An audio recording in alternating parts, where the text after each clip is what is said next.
Okay, this video is just going to give you an overview of how to do the case study assignment, since I know it might be a little unfamiliar to many of you. Just want to walk you step by step through what it entails, what I'm looking for, how you're going to be evaluated, and show you some examples of strong answers to the questions. So the case study assignment, let's kind of just start with what it is. And in a nutshell, the answer is just that it's a weekly assignment that lets you demonstrate your historical thinking skills. And you're going to do that by answering questions about the content and about the central historical question for the week. Remember that each of our weeks is kind of organized thematically around this CHQ, right? This question that we're trying to evaluate over the course of the week. You have 8 weeks this semester, and each of them is organized around a specific CHQ. And you'll notice that in many of the weeks, well, in all of the weeks, you have a quiz and a discussion. And then in many of the weeks, you also have a case study. In week 8, your final assignment is due, so that's a little bit different. But if you kind of take a look at weeks 2 through 7, each of those includes this case study assignment. In week 1, we're just kind of getting used to the course and the material that you have. So we don't have a case study until week 2. But for six of these weeks, you do have to submit a case study. To find the case study, you'll start by going to content items. So if you're at our homepage, in D2L, you're going to go to the content items and then go to the weekly unit that we're working on. At the bottom of that unit, you will find the graded assignments. So once you've gone through all of the other assignments, all of the other folders, you can go to the graded assignments tab. And within the graded assignments tab, you'll see the week 2 or that weekly case study. Within the case study folder, you will find both the instructions and the rubric. So you'll find a link to a file that tells you exactly what to do, and then a different link to a file that shows you how you're going to be graded. Let's take a look at the instructions first. So within the instructions, the instructions are always divided into 3 sections. The first section is the purpose statement. This tells you what you're expected to learn and basically why you're doing this particular assignment. Below the purpose is the task, and the task will always look very similar. You're going to be using the course material to reflect back on the CHQ. So that'll be the first instruction under task, and then in the bold and italic, you'll actually see the CHQ repeated. So that question right there is what the entire case study is organized around. After you've read the CHQ and reminded yourself of what your ultimate goal is, you'll see the requirements for this particular, or for the case study. It's broken down into 6 questions that you need to answer, and it walks you step by step through what I'm looking for in each of those questions. So let's take a look at that in a little more detail. So if we take a look at these requirements, basically it's kind of divided into 3 different subsections, and each subsection has 2 questions. The first one has to do with devising a research strategy. So what you're doing in questions 1 and 2 is understanding the CHQ, understanding what you're being asked, and then developing a strategy for answering that question. History questions are complicated and they have a lot of different parts. So what I want you to do here is kind of break that broader question into simpler questions, into smaller questions that you can use to accumulate evidence. And once you've gathered that evidence, then you'll be able to answer the larger question. So step number 1, which is questions 1 and 2, is to devise a research strategy. The second subsection of this is gathering evidence, and that's going to be questions 3 and 4. You're going to put together evidence from the course material that helps you answer the CHQ and then support your claim for the CHQ. All right, so question 3 focuses on secondary sources. Question 4 focuses on primary sources. So take a look at the highlighted portion. That tells you where to find the evidence for each of these questions. So for question 3, secondary sources, you can use video lectures, the textbook, PowerPoints, or perusal reading and discussion. For question 4, the primary sources have to come from the primary source packet, which can be found in D2L. All right, so 3 and 4, gathering evidence. And then the last subsection is where you actually answer the question. This is questions 5 and 6. You're going to answer the question, reflect on what you've learned.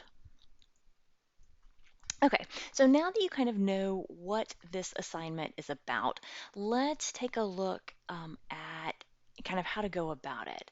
So the last section here is criteria for success. This is the last section of the assignment instructions, and you'll see, as the arrow just showed you, you'll see a link to the rubric, you'll see an example of how to do a case study, and then you'll see some formatting examples. So these are some templates that you can use to structure your case study submission. You can use any of these, I don't care. The only thing you can't do is to submit a full essay. All right, so let's take a look at this example of a case study. This is from American history. It's a later week in American history, so I just wanted to use it to kind of show you what I'm looking for in a strong case study submission. So this one uses the chart, right? So they've gone in, they've downloaded the file from Google Docs and have erased the sample text and are starting to have put their own text in there. So the first thing they did was to copy and paste the question and then to put the question in their own words, and then break it down into smaller questions. So let's start with this first one. The central historical question, it can be found in the syllabus, in the overview file, or in the case study instructions. You're just going to copy and paste it there. For the first graded part, you have to put it in your own words. You want to paraphrase the question. Doesn't have to be fancy. I just want to see that you understand the question you're being asked.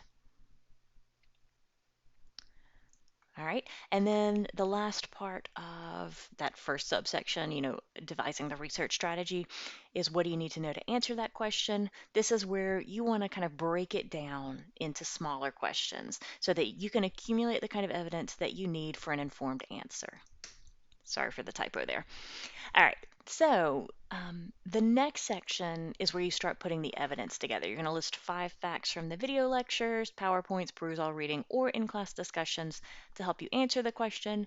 And you'll see a good example of one piece of evidence from a D2L video that the student used. Here are some other examples. What I'm looking for here is that you have chosen 5 facts that can actually help you answer the question. I want to see that you can select evidence that supports your argument and not just choose 5 random facts from the unit. So choose wisely and make that connection clear.